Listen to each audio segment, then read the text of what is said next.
हरे Krishna.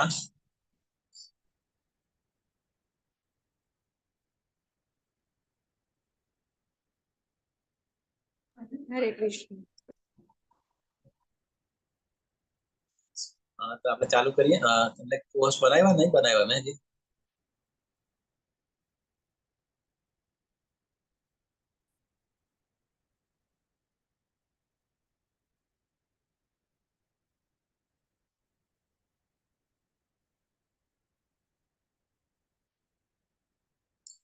Okay, તો start. સ્વાગત છે તમારા બધાનું level 2 express stage chapter number 4 part number 2 second પાર્ટમાં આજે બધાનું સ્વાગત છે। તો ચાલુ કરતા પહેલા આપણે મંગલાચરણ કરીશું અને શ્રી શ્રી રાધા ગોવિંદ ઇસ્કોન મેંગલુરુ એમના બ્લેસિંગ્સ અને એલોંગ વિથ આપણે ગુરુ પરંપરા બધા આચાર્યોનું પણ આપણે બ્લેસિંગ્સ લઈશું। શ્રી શ્રી રામ આપણે નામનિષ્ઠાસ પ્રભુ એમના પણ બ્લેસિંગ્સ લઈને આપણે મંગલાચરણ ચાલુ। ओम अज्ञानतिमिरान्धस्य ज्ञानाञ्जनशलाकया चक्षुरुन्मीलितं येन तस्मै श्रीगुरुवे नमः। श्रीचैतन्यमनोभीष्टं स्थापितं येन भूतले स्वयं रूपा कदा ददाति स्वपदान्तिकं वन्देऽहं श्रीगुरु श्रीपदकमलं श्रीगुरुन् वैष्णवांश्च श्रीपं सागरजातं सहगण रघुनाथान्वितं तं सजीवं साद्वैतं सावधूतं परिजनसहितं कृष्णचैतन्यदेवं श्रीराधा कृष्णपादान् सहगण ललिता श्रीविशाखान्वितांश्च हे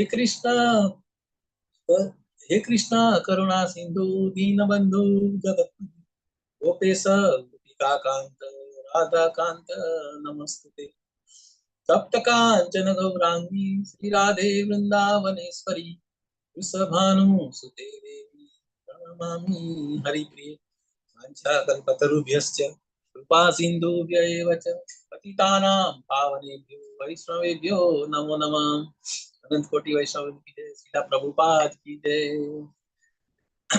नमो विष्णुपादाय कृष्णप्रेष्ठाय भूतले श्रीमते भक्तिवेदांत स्वामिनीति नामिने नमस्ते सारस्वती देवी गौरवाणी प्रचारिणे निर्विशेष शून्यवादी पाश्चात्य देश तारिणे जयो श्री कृष्ण चैतन्य प्रभो नित्यानंद श्री अद्वैत गदाधर श्रीवासदि गौर भक्तवृंद। हरे कृष्णा कृष्ण कृष्ण हरे हरे हरे राम राम राम हरे हरे। हरे कृष्ण सर्वने बताने।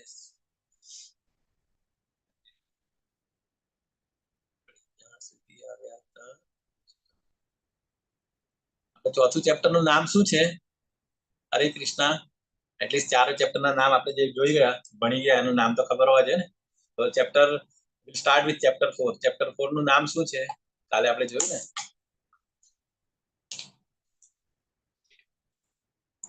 What is the name of chapter? હરે કૃષ્ણ। ખાલી માનસી માતાજી અને નીલપા માતાજી છે આજે।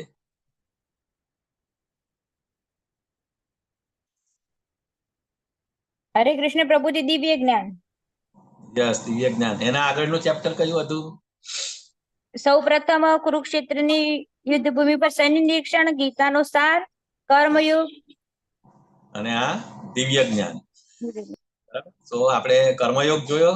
એના પહેલા ગીતાનો સાર એટલે આખું બધું ગીતાની અંદર શું શું આવવાનું છે સિનોપ્સિસ બધા ટોપિક્સ એનું શોર્ટ ની અંદર હાઇલાઇટ્સ હતું એ જોયું। એ સાંભળ્યા પછી અર્જુન એકદમ કન્ફ્યુઝ થઈ ગયો હતો। એના પછી એ કર્મયોગ કે ભાઈ મારે કયો રસ્તો અપનાવો, કર્મ કરવાનો કે સંન્યાસ લેવાનો। તો એને લીધે અગેન એ કન્ટિન્યુ ચાલુ જ હતું બરાબર। બાકી જે પેલા યુદ્ધ ન લડવાના કારણોનો તો જવાબ એમને સેકન્ડ ચેપ્ટરમાં મળી ગયા। પછી એમણે સ્થિત પ્રજ્ઞ વિશે પૂછ્યું કે સ્થિત પ્રજ્ઞના શું લક્ષણો, કેવી રીતે ચાલે, કેવી રીતે બોલે બરાબર। અને પછી અગેન કર્મયોગની અંદર પણ એ કન્ટિન્યુ હતું। અને આપણે જોયા હતા 3 ટાઈપના કર્મો બરાબર। કર્મ, પછી નિષ્કામ કર્મ અને સકામ કર્મ, અને પછી બાકીના એના apart from this two again વિકર્મ અને અકર્મ। સો એ બધું આપણે જોયું હતું। પછી ચાતુર્વર્ણ વ્યવસ્થા જોઈ આપણે, વર્ણ વ્યવસ્થા બરાબર, જે ભગવાને પોતે નિર્મિત કરેલી. એનો એમ શું હતો કે બધાનો વિકાસ કરીને છેલ્લે બધાના લાઈફની અંદર સેન્ટરમાં ભગવાન કૃષ્ણને કેવી રીતે લાવવા. That was the purpose of વર્ણાશ્રમ ધર્મ. કૃષ્ણ ભગવાને એમાં કીધું હતું. પછી બીજું આપણે ત્યાગનું પેલું સાયકલ, બરાબર, આપણું સાયકલ ભગવાનથી લઈને વેદોથી લઈને પછી વેદોના એના પ્રમાણે આપણે કર્મ કરીને જે આપણે મળે અનાજ એ આપણે અગેન પાછા ભગવાનને ધરીને પછી આપણે પ્રસાદના રૂપમાં લેવાનું. તો એ આપણે કર્મયોગની અંદર આપણે જોયું. અને પછી હવે આ જે ચેપ્ટર છે દિવ્ય જ્ઞાન, કાલે આપણે જોયું દિવ્ય જ્ઞાન એટલે ભગવાને એમના વિશે બોલવાનું ચાલુ કર્યું. અને બેઝિકલી સ્પેસિફિકલી ગુરુ પરંપરા સૌથી પહેલા એમણે કેટલા વર્ષ પહેલા એ મતલબ આપણે જોયું હતું 20 લાખ અને 12 કરોડ વર્ષ પહેલા એમણે સન ગોડ દિવસવાર એમને કીધી હતી, બરાબર. એ આપણું કેલ્ક્યુલેશન, ટાઈમ કેલ્ક્યુલેશન આપણે જોયું. બ્રહ્માની લાઈફ કેટલી, દિવ્ય યુગનું કોન્સેપ્ટ જોયું આપણે. પછી આપણે કલ્પની અંદર કેટલા મનુ આવે એ જોયું. તો મતલબ હવે આપણે જે પૃથ્વી ઉપર ગીતા કેટલા વર્ષ પહેલા આવી એ પણ જોયું આપણે, બરાબર. અને રિસેન્ટલી જે આપણે જે ખબર હતો કોન્સેપ્ટ કે 5.5 વર્ષ 1000 વર્ષ પહેલા ભગવદ ગીતા આવી ક્ષેત્રની અંદર. તો બટ એકચ્યુઅલી રિયાલિટી શું છે આખી ગુરુ પરંપરા સિસ્ટમ પ્રમાણે એ આપણે ગઈકાલે જોયું હતું પાર્ટ 1 ની અંદર.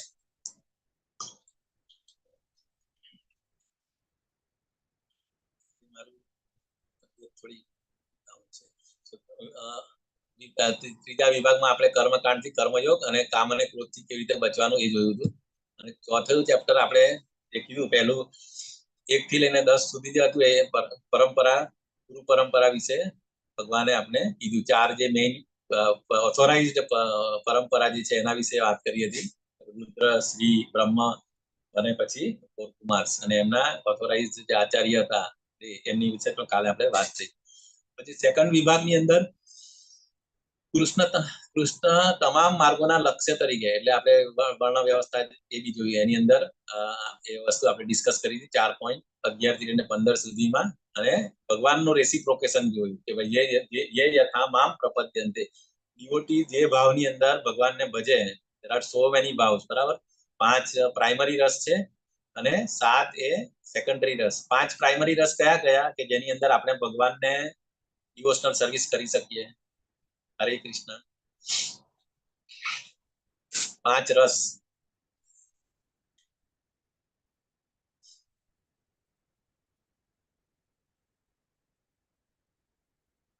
કયા માતાજી? મને થોડો આરામથી પડી જાય ને એટલે મારું નાક બંધ છે. સ્લોલી. સો ભગવાનને ભજવા માટે 5 રસ.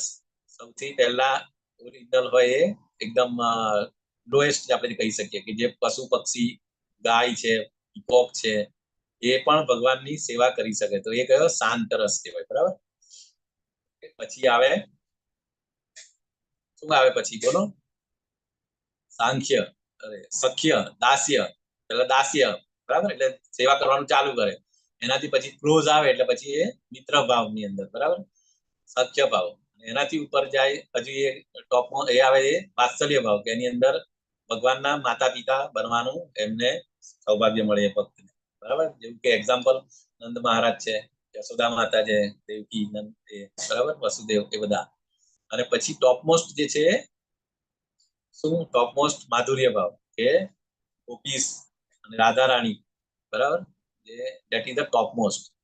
ઓકે, સો આ મેઇન થયા 5 રસ. અને બાકીના 7 સેકન્ડરી રસ છે જે આપણે નેક્ટર ઓફ ડિવોશન ની અંદર તમારે જ્યારે આવશે લેવલ 3 માં ભણવાનું આવશે ત્યારે તમને ડિટેલ ની અંદર બીજા કયા રસ છે એ પણ તમને જાણવાનું મળશે. તો કૃષ્ણ તમામ માર્ગોના લક્ષ્ય તરીકે અને વર્ણાશ્રમ પ્રણાલીના સર્જક આપણે જોયું. પછી આપણે કર્મયોગ જોયું. કર્મયોગની અંદર આપણે કેવી રીતે કર્મ, વિકર્મ, અકર્મ અને આપણે કેવી રીતે કર્મને અકર્મની અંદર કન્વર્ટ કરવાનું સેન્ટરમાં ભગવાનને લાવીને એ પણ જોયું હતું. વિભાગ 4 ત્યાગથી ગુણાતીત માર્ગ ઉપર ઉર્ધ્વ ગમન. એટલે હવે બાકીના જે 2 બાકી છે આપણે આગળ જોઈશું, બરાબર. આમાં કોઈ ડાઉટ હોય, કોઈને કઈ પૂછવું હોય, કઈ કન્ફ્યુઝન હોય? આપણે ટાઈમ વાળું જોયું હતું ભાઈ તમે ઘરે ટાઈમ મળેલો ત્યારે? આમાં કઈ કન્ફ્યુઝન હજી હોય તો આપણે ક્લિયર કરી શકીએ. કારણ આ બહુ જેટલું ક્લિયર હોય ને એટલું તમને ખબર પડશે કે કેવી રીતે આ બધા કાલ સમયનું કેલ્ક્યુલેશન કેવી રીતે હોય છે એ આપણે આઈડિયા આવે, બરાબર. આગળ બી તમને બહુ કામ આવશે. કોઈ પૂછે કે ભાઈ ભગવદ ગીતા કેટલા વર્ષ પહેલા અહીંયા આવેલી, ત્યાં આવેલી, બ્રહ્માનું જીવન, એના બ્રહ્માના 1 મિનિટ 1 સેકન્ડનો શું છે, બધું આપણે જ્યારે તમારે ટાઈમ હોય ત્યારે આરામથી કેલ્ક્યુલેશન કરીને કરજો એટલે તમને પાકું યાદ રહી જશે. બરાબર. બ્રહ્માનો 1 સેકન્ડ કેટલી 1 લાખ વર્ષ. આ એક યાદ રાખે એટલે બધું આખું વર્ષ સુધીનું કેલ્ક્યુલેશન કરે. બરાબર. એ ઇન્ટુ 60 એટલે 60 લાખ, પછી એ ઇન્ટુ અગેન 60 એટલે 360, અને અગેન એટલે 2 મીંડા હોય એટલા રે, અને ગુણ્યા 365 કરે એટલે 8640 અને 60. તો બ્રહ્માનો 1 દિવસ થયો આટલો. બરાબર. એવા 360 અને એમનું મલ્ટીપ્લાય 360 એટલે વર્ષમાં કન્વર્ટ કરે, અને એમાં પાછું 1000 ટાઈમ્સ કરે. આપણા કરતા એમનો ડ્યુરેશન 1000 ટાઈમ્સ હોય છે. ટોટલ આપણે બ્રહ્માની લાઈફ 311 ટ્રિલિયન યર્સ આપણે જોયું હતું. બરાબર. So I think I again revise. તમે ત્યારે તમારી પુસ્તકે જોઈ લેજો પાછું, અને કશી પાછું કન્ફ્યુઝન હોય તો આપણે again we will discuss. Okay. So time factor આપણે જોઈ લીધું.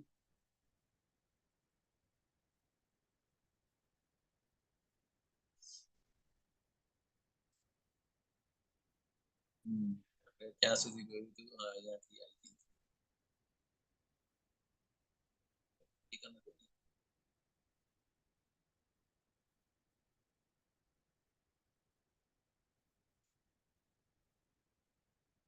આપણે અહીંયાથી જ્ઞાનના મંચ આપણે આ જોયું ને. બરાબર. ઓકે. હા, કર્મ વિકર્મ અને અકર્મ આપણે જોયું હતું. કર્મ આપણને શેમાં બાંધે, મતલબ પુણ્ય કર્મ કહેવાય. વિકર્મ એટલે પાપ કર્મ, આપણું ડાઉનફોલ થાય, ડિગ્રેડ થઈએ આપણે, અને અકર્મ એટલે જન્મ મૃત્યુના ચક્રમાંથી મુક્ત કરે. બરાબર. તો પ્રકૃતિનો નિયમ શું છે કે દરેક કર્મ માટે સમાન અને એક્શન અને reaction are equal and opposite. બરાબર.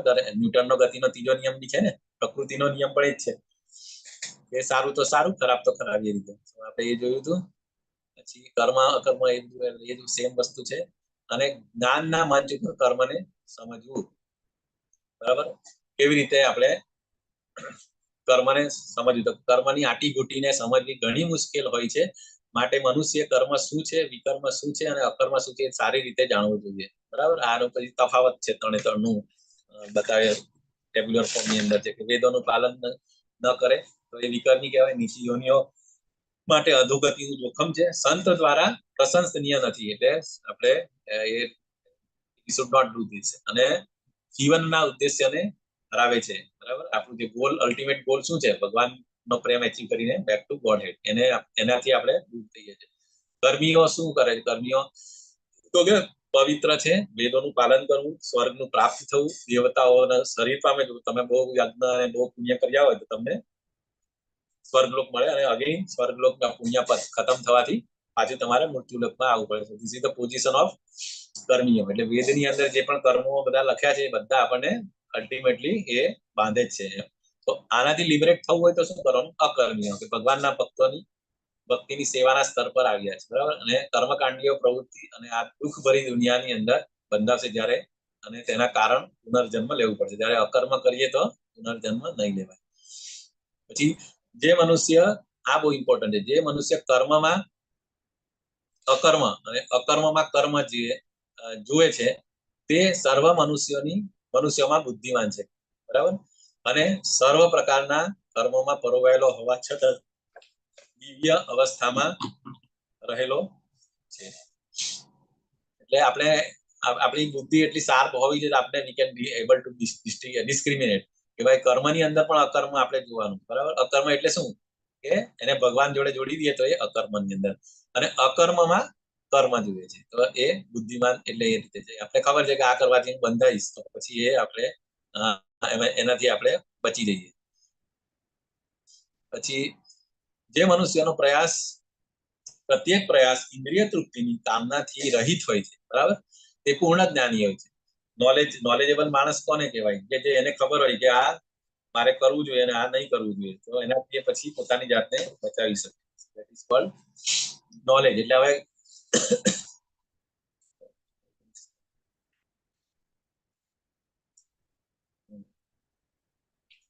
તો ઇન્દ્રિય તૃપ્તિની જગ્યાએ એ સેમ ઇન્દ્રિયોને ભગવાનના ની જોડે કરીએ તો એ પછી કામના ઓટોમેટિક, એ જે નોલેજ હોય એને જ ખરેખર પૂર્ણ જ્ઞાની કહેવાય છે.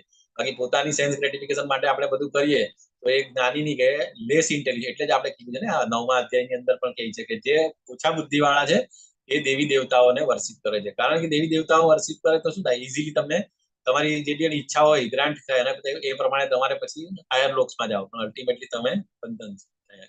તો રિયલ નોલેજ એ નથી, બરાબર. એમ સમજાય છે. તેને જ સંતજનો એવો કરતા કહે છે કે જેઓ પૂર્ણ જ્ઞાનરૂપી અગ્નિમાંથી કર્મફળ બાળીને ભસ્મ કર્યા છે. સંતજનો જે આપણે ખબર છે કે ઇનિશિયેશન લઈએ આપણે તો શું થાય કે આપણા અત્યાર સુધીના જે પણ બધા કર્મો હોય એ બધા બળી જાય.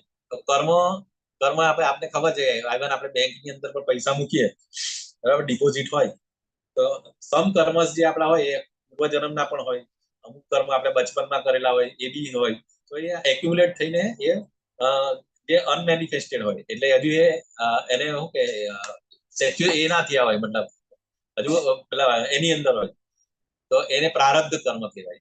અને જે આપણે જોયું કે ડિપેન્ડ્સ ઓન કર્મ, આપણને પેલા 3 મોડ્સ ઓફ મટીરિયલ ને લીધે આદિ ભૌતિક, આદિવ્યાધિ અને આધ્યાત્મિક, એને લીધે આપણને જે તકલીફ થતી હોય, તો એને લીધે જે આપણે ભોગવી રહ્યા છે એ મેનિફેસ્ટેડ કહેવાય. એટલે જે કર્મનું જે ફળ આપણે પાસ્ટ કર્મની અંદર કરેલું હતું, પાસ્ટ લાઈફની અંદર, એનું ફળ આપણે ભોગવીએ છીએ. જેવી કે આપણે બેંકમાંથી આપણે અમુક પેલું SWP સિસ્ટમેટિક વિથડ્રો કરીએ તો અમુક પૈસા આપણે જે યુઝ કરીએ, તો એ શેમાં આવે, એ આપણે પ્રારબ્ધ કર્મમાંથી આપણે બેનિફિટ આપણે યુઝ કર્યા છે, બરાબર.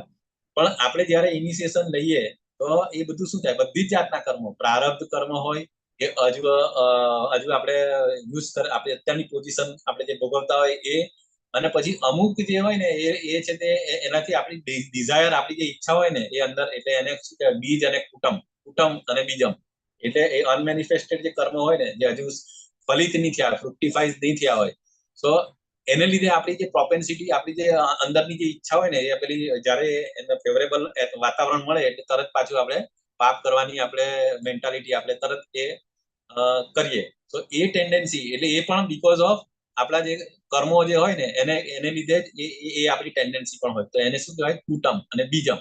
તો આ 4 જે સ્ટેજ છે, પ્રારબ્ધ કર્મ, અપ્રારબ્ધ કર્મ અને બીજ અને કુટમ, તો બધી જ જાતના કર્મો નો નાશ કેવી રીતે થાય છે કે જ્ઞાનરૂપી અગ્નિથી કર્મ ફળ બળીને ભસ્મ થઈ જાય છે. અને મેઇન નોલેજ આપણે શું છે, એટલા માટે ઇનિશિયેશન અને ગુરુ પરંપરાની અંદર જોડાવાનું શું કામ આપણે બધાને પ્રોત્સાહિત કરીએ છીએ, બરાબર.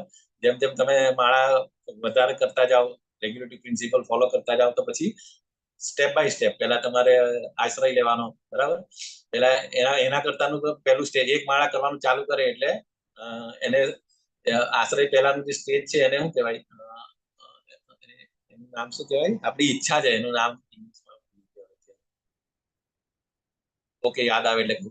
પછી જેમ તમે 16 માળા કરવા માંડો એટલે પ્રોબેશન પીરિયડ જેવો ચાલુ થાય, બરાબર. પેલી ઇન્ટર્નશિપ કહેવાય, ટ્રેનિંગ એપ્રેન્ટિસ જેવી, બરાબર. પછી તમારે કંપની તમને લઈ તો એ તમારો પ્રોબેશન પીરિયડ ચાલુ થાય, તો એ ધેટ ઇઝ કોલ્ડ શેલ્ટર, એટલે તમે શેલ્ટર લીધો અને પ્રોબેશન પીરિયડ તમે સક્સેસફુલી કમ્પ્લીટ કરો તો પછી કંપની તમને પરમેનન્ટ એઝ અ એમ્પ્લોય તરીકે તમને લઈ લે. તો એ રીતે સેમ પ્રોસેસ આપણે આધ્યાત્મિક પ્રોગ્રેશનમાં પણ એ રીતે જ છે કે પહેલા તમારે એસ્પાયર એટલે હું મતલબ ફ્યુચર, અત્યારે હું એક માળા કરું છું પણ ફ્યુચરની અંદર હું શેલ્ટર અને દીક્ષા લેવાનું મારું પ્લાનિંગ છે.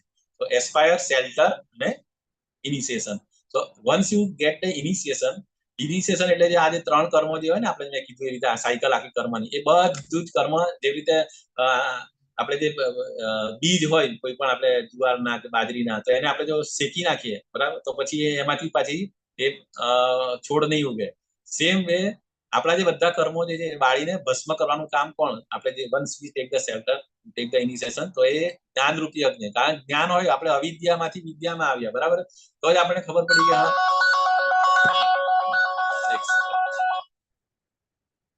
હલો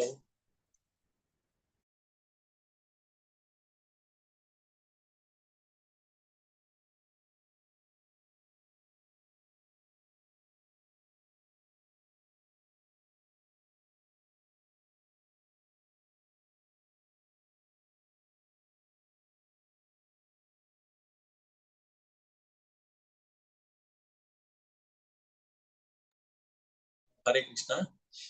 તો શું કીધું આપણે, અને બધી જ કોઈ પણ સ્ટેજની અંદર જે પણ આપણા જે કર્મો હોય, બરાબર, પ્રારબ્ધ કર્મ હોય, અપ્રારબ્ધ કર્મ હોય, કે આપણી પ્રોપેન્સિટી જે હજુ 55 ની છે આપણા માનની અંદર પડેલા હોય, હજુ મતલબ તો આપણી જે ટેન્ડન્સી હોય એ પણ નાશ થઈ જાય. તો this is the glory of હરિનામ અને ઇનિશિએશન. તો આપણે આ વસ્તુ ક્લિયર થાય તો આપણે મતલબ અને કર્મફળ બળી જાય એટલે તમારું જે બેલેન્સ છે ને એ નીલ થવું જોઈએ. તમારે જ્યારે જો જન્મ મરણના ફેરામાંથી જો મુક્તિ મેળવવી હોય તો શું પ્રી રિક્વિઝિટ શું હોય કે આપણું જે બેલેન્સ હોય જમા પણ નહીં હોવું જોઈએ. એટલે આ જે આખા જે કર્મ બાળી નાખે એમાં સારા કર્મ બી જતા રહે, સારા પણ નહીં અને ખરાબ પણ નહીં, જીરો. કારણ કે સારા કર્મ હોય તો અગેન પછી તમને એ કર્મનું ફળ લેવા માટે તમારે આવવું પડે જન્મ લેવા. સો ઓલ ટાઈપ્સ ઓફ કર્મ, સારા કર્મ કે ખરાબ કર્મ, બધા જ જેવું તમે ઇનિશિએશન લો એટલે એ જે યજ્ઞ હોય એની અંદર બધા અગ્નિની અંદર બળી જાય છે. એ પછી તમારે જે ગુરુ જે કે એ પ્રમાણે આપણે એના રૂલ્સ એન્ડ રેગ્યુલેશન ફોલો કરીને એ જે કે એ પ્રમાણે આપણે કરીએ લાઈફ. તો પછી અને એ ખાલી શરૂઆત છે, એવું નથી કે તમે એ કર્યા પછી તમે એચીવ કરી લીધું, ડિગ્રી મળી ગઈ. ધીસ ઇઝ ઇનિશિએશન, મીન્સ શરૂઆત. પછી તમારે આગળ પ્રોગ્રેસ કરવા માટે તમારે સતત રહેવું જોઈએ અને ધીરે ધીરે ઓટોમેટિક તમારા હાર્ટની અંદર રિવીલ થાય મારે શું કરવાનું. કારણ આપણને ખબર છે કે ગુરુ આપણા હૃદયની અંદર, એટલે જે ચૈત્ય ગુરુ તો હોય જ છે અને જે સ્પિરિચ્યુઅલ માસ્ટર જે આપણે ઇનિશિએશન આપે એ, અને બાકીના જે બધા જે આપણે ક્લાસ એટેન્ડ કરીએ, નામનિષ્ઠદાસ પ્રભુ છે, ધર્મેશ્વર કૃષ્ણદાસ પ્રભુ છે, કે જે પણ ભગવદ્ ગીતા ભાગવતમ આપણે લોકલ ટેમ્પલ, એ બધા શિક્ષા ગુરુ કહેવાય. તો શિક્ષા ગુરુ, દીક્ષા ગુરુ અને ચૈત્ય ગુરુ જે આપણા હાર્ટની અંદર છે, સુપર સોલની ફોર્મની અંદર, તો એ બધાનું એ ગુરુ તત્વ કહેવાય. ઓલ આર કમિંગ અંડર ગુરુ તત્વ, બરાબર. સો once we take the shelter, automatically ધીરે ધીરે એ રેસિપ્રોકેશન, આગળના શ્લોકમાં કીધું ને કે ये यथा माम प्रपद्यन्ते ताम सति, એટલે તમે જેવી ઈચ્છા રાખો છો અને જે પ્રમાણે તમે અકર્મ કરતા છો એ પ્રમાણે ડેફિનેટલી ભગવાન એ પ્રમાણે રેસિપ્રોકેટ પણ કરતા જ હોય છે. હરે કૃષ્ણ પ્રભુ, શિક્ષા ગુરુ, દીક્ષા ગુરુ અને ચૈત્ય ગુરુ એટલે? ચૈત્ય ગુરુ એટલે જે આપણા હાર્ટની અંદર, આપણે પેલું ભગવદ્ ગીતાના શ્લોકમાં છે ને કે સર્વસ્વ ચાહમ હૃદય સન્નિવિષ્ટો, એટલે ઇવન ખબર આપણને અંદરથી ઇન્સ્પિરેશન આપણે થતું હોય કે આ કરવું કે નહીં, તો આપણે અંદરથી પેલું આપણે એમ પણ કહેતા હોય કે આ અંતરાત્માનો અવાજ. તો એ અંતરાત્મા શું છે? ધેટ ઇઝ કોલ્ડ, પેલા 13મા અધ્યાયની અંદર આવશે કે આપણે જે ખાલી આપણા શરીર વિશે જાણે છે, પરંતુ જે સુપર સોલ છે, ભગવાન છે, એ આપણા શરીર પ્લસ બધાને જાણે છે. જે આપણે પેલું એનાલોજી હોય છે ને કે ખેતર જો હોય, જે ખેડૂત હોય એ એનું પોતાના ખેતર વિશે જાણતો હોય, પરંતુ જે કલેક્ટરની કચેરીની અંદર હોય આખા કલેક્ટરની પાસે બધાના ડેટા હોય છે કે કોના ખેતરનું શું માપ છે અને એનો પાડોશી કોણ છે, એનું આટલું એવરીથિંગ, બરાબર. એટલે સોલ અને સુપર સોલ એટલે આત્મા અને પરમાત્મા. પરમાત્મા હોય ને એને સુપર સોલ, એને આપણે ચૈત્ય ગુરુ કહેવાય. ઓકે માતાજી, ક્લિયર?